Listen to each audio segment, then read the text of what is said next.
Aku, kata Ibrahim, inni ara fil manam, aku melihat dalam mimpiku,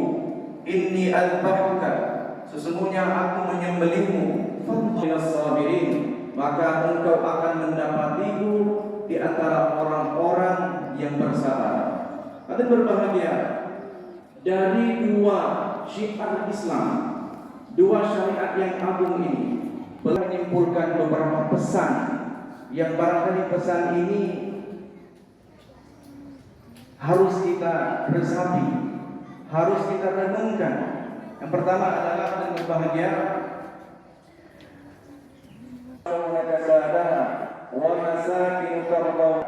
dan perniagaan bisnis kalian yang kalian miliki,